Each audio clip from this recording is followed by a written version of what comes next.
Hello, my name is Nazir Kamen. This is my application for the Greater Los Angeles Morehouse Alumni Association Scholarship. Today we're going to be talking about Project 2025. Now, Project 2025 is the Republicans' attempt to de-wokeify the government. They're going to be removing a lot of immigrant hate, immigrant help. They're going to be removing a lot of government help, or attempting to remove if they do win the presidency. And they're also going to be attempting to put a lot of conservative values back into a lot of areas, right? One example of that is making people have to recite Pledge of Allegiance back in the classroom, also making people have to have a cross in the classroom, things like that, right?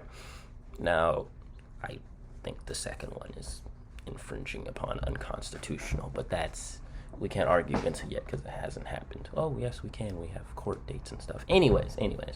Now, what are the long-term implications of Project 2025? Well, besides possibly having a bunch of lawsuits and on unconstitutional activities, for me, the biggest thing is going to be they're going to cut down on things like the Pell Grant, things that help me go to school for cheaper, right? I really do need that, at least in the current point in time, so I really would appreciate if they didn't, but they're planning on moving forward with that.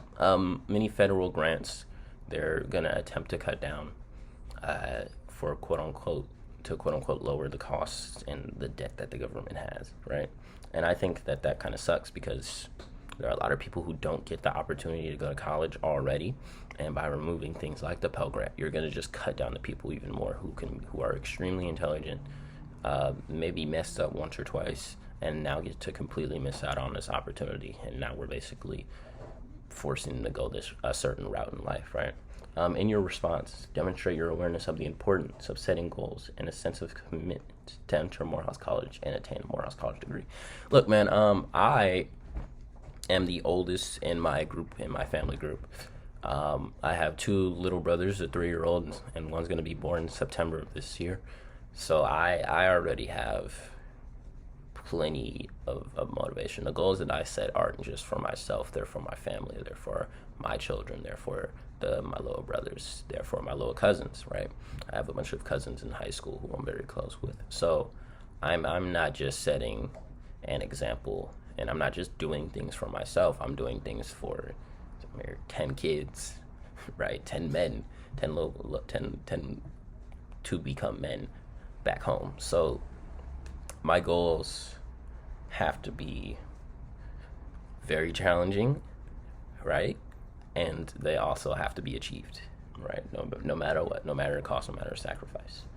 Now share your thoughts and identify examples of strength and perseverance given the policy proposals to reshape the United States federal government in the events of the Republican Party's victory in the 2024 presidential election. I didn't really understand this question too much. I didn't know if you guys were talking about when we win or when they win, what are we going to do as examples of strength and perseverance, or if you wanted to talk about past examples of strength and perseverance. I assumed that we were talking about the latter, and that's why I would like to talk about the civil rights movement, because not every single activity and action was the I have a dream speech. Very often, actually more often than not, when protests happened or when events were set up, they were either stamped out by the government or stamped out by the police officers very quickly, or they just didn't get the response that was necessary, right?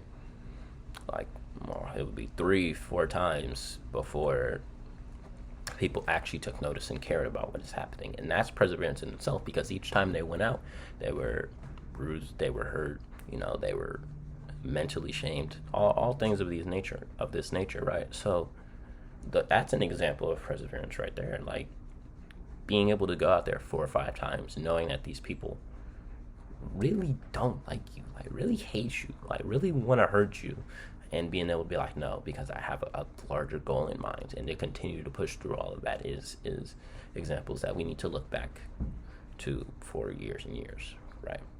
Finally, how will you demonstrate fortitude and enthusiasm towards achieving your Morehouse goals despite Project 2025's potential distractions? So for me, the potential distractions are making it harder to go to college, right? Making it harder to stay in college, actually, and pay for all that. But honestly, I believe in my potential. I know some plans I have already to be able to maintain myself in college. I already know things that I'm going to do.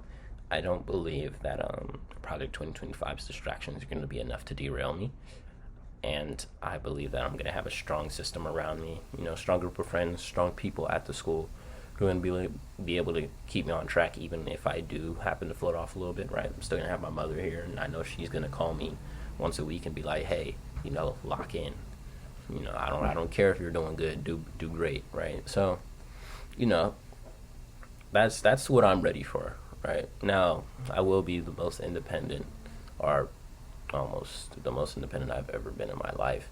And that's something that I'm really ready for, being able to grow, branch out, and find new connections and stuff that aren't from my parents. That's something that I'm really excited for. But the fortitude in that is to know yourself, right? To stick to your morals, to stick to what going in a new city, you're going to meet new people. You may feel pressured to do things that you've never done before. And you have to be strong in yourself and your morals and your personality and be like, hey, I'm cool.